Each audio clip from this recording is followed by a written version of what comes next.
What I want to deal with is the majority of things, if you look into a textbook like the one I showed you before, the Dean and Kara, the majority of that deals with things we haven't even talked about. Deals with stage composition, where do you put the actors on the stage? It deals with something called picturization, which I don't really know the difference what he's talking about between that and actually composition, but it means setting up various things so that it should look certain ways and so forth. And none of that have I even said you should do. And that's because these are all mechanical approaches to dealing with what you do. What you do is dependent on two things: the set design that you have and your knowing what places are strong on stage. Those are just simple things to know. Down center is the strongest. Up center is strong. Up, left, and right are the weakest. Down, right, and down, left can be used depending upon what the circumstances are, the moments, and so forth like that. But you don't get people actually to look at somebody just because they're at a particular place on the stage. There is in directing something called focus, which we haven't really dealt with, but it's actually very simple. You make the audience look where you want them to by very simple things. One is, if you want them to look at a person, everybody else is still, that person is moving, they'll look at that person. If everybody else is quiet, that person is talking, they'll look at that person. If you want to look at the interplay between the two in a confrontational scene, they will. Because this one says this, and then they want to see what the other person does. Nobody is going to not look at the other person to see what he does. Nobody's going to stay with the first person. It's like if you're watching a ball game on television, a baseball game on television, and there's a guy on second base, and there are two outs, and the ball is hit to the second baseman. You watch whether he gets the ball to the first baseman. You don't watch what the guy on second does. You know what I mean? You don't watch the runner. The prime thing of the moment, last inning of the World Series, to make it dramatic, ball is hit to the second baseman. You watch whether he gets the ball to the first baseman. You don't watch the other things. So focus on stage is created by the people watching what's important. And they will watch what's important. So that if you got two people in a confrontational scene, one says, oh yeah, well I fucked your wife, so how about that? Nobody's going to watch to see what that person who just said that does next, or what he might say next. They're going to see how the guy who just got told that responds. So the fact that you have set up early on a recognition in the people of what their lines mean dramatically, and because they have heard what the other person's lines mean dramatically, because they've all heard what everybody's lines mean dramatically, they'll know that when that person says, oh yeah, and I fucked your wife, that actor himself will know what the drama of the moment is. They'll know what to play. The things that are psychologically appropriate for the moment are being played. That makes the audience look where they're supposed to look. Now, in addition, if you have a lot of people on stage and you make them look somewhere at all the same moment, the audience will look where they're looking. They can't help it. That's how we got the little thing in the time machine off of the table every time. They cannot help it. So focus is always a manner in the audience. Where they look is a manner of what this psychological, dramatic element of the moment is. And anything you do as a director is to enhance that, not to detract from it. In other words, it might be visually interesting if the father, who's telling the rest of the family he's lost the business and now they're all going to be poor, is sitting in one sofa and the rest of the family are sitting across from him on another sofa. It might be visually interesting while he's telling that. The son, now disappointed in his father, gets up and moves away. It might be visually interesting. But if the father is not finished talking, it will ruin that moment because this movement away will take everybody's attention from the father. So the father's moment has to finish. And when that's finished, then you can have a response to it. But what is focus is only stimulus response in the psychological moment. People will watch the stimulus happen, then they will look to see wherever the response may come from. And it won't come from everybody. You won't have the son get up and move and the daughter go another direction at the same time. That will vitiate the focus. Some will watch the daughter, some will watch the son. So the father says something. When he's finished, then comes time for the response. The son may move. Say you want the daughter also to move away. Then you've got to set it up something like this. He's finished. The son can't take it because he thinks the father has been irresponsible. He gets up and moves away. The father looks now where? He looks at the son to see what the hell is going to happen. Still nothing happens over here. You mean he looks at the son who has just moved? Yeah. He would look to see where the son's going. That's what a human being would do. What's he got? Why is he doing this? Is he moving out? Is he leaving the room? What's happening? If he sees it in his pace that he's going to leave the room, then he'll look back to the other people. If he stops, he'll watch him a minute to see what he's going to do. Then the daughter now also wants to pull away, can't sit there anymore. She moves. Everybody will look at her because now she's moved too. And then the father will look at her because now she's moved too. And say she just goes and stands. So now I'm in a room where the son is showing his displeasure by giving me his back, and the daughter is now doing. So I look to the wife and see what else is going to happen once they've stopped. You don't have to do anything to tell the audience to do that. They'll do exactly what the father does. If you make all of those moments a clear response to a clear stimulus. So that's what controls focus. You don't get focused by having, I remember seeing something in the book, everybody is staged on the stage toward the point of a triangle. And so everybody's going to focus at no. It depends on what's happening. Because if the furthest person down left is picking his nose, while everybody else is standing like it's some kind of a military thing, everybody in the audience will watch that guy. Despite the triangle. Despite the triangle. Triangle is meaningless. Because people watch in relation to behavioral reality. They do not watch in relation to any kind of geometric reality. Mm-hmm. The most important person, Othello, stands in the middle of the stage center, looking up and out. You can't be a hotter space on stage. Iago stands beside him, whispering in his ear the seductive things that make him finally believe that, yes, his wife has been unfaithful. He stands there. Iago goes down left. Everybody's going to watch Iago. Makes no difference that the hottest place on stage is stage center. You're going to see now what Iago's going to do. And if Iago stops and looks back over his shoulder to see what is the result of what I've just told Othello, everybody will now look at Othello when he looks at Othello. So that's how you control where the audience is looking. They follow the dramatic moment.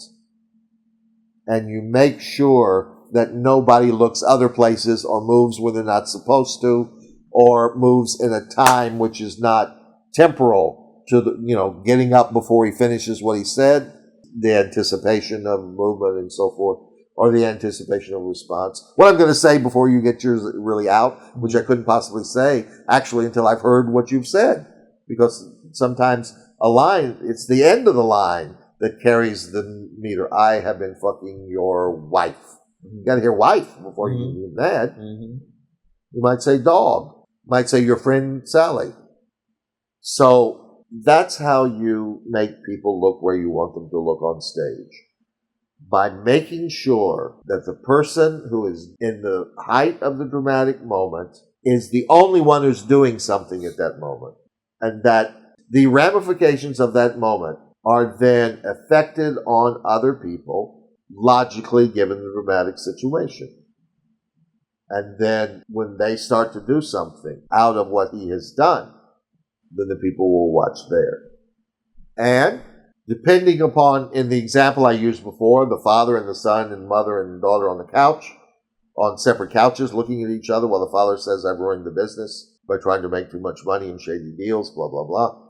And the son walks away. If you have the mother and daughter watch the son walk away, it's a more important moment. If they don't watch him walk away, it's a less important moment. So therefore, the play will have already told you by your analysis of it how important that moment is. Because from now on, the son will leave the family or whatever else. Then the mother and daughter, you'll have look as well as the father look when he walks away.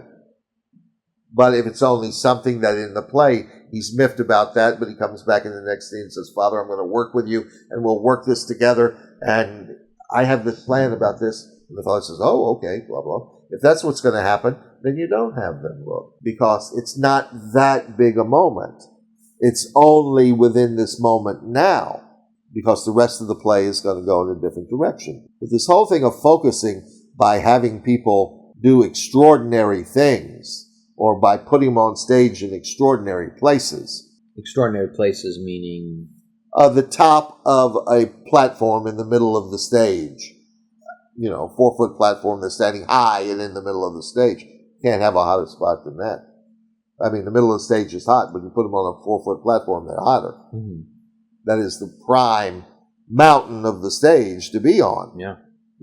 But makes no difference if God is on that mountain. If somebody is over here pinching his girlfriend's nipple, that's what people will watch. Because he's just God on the mountain.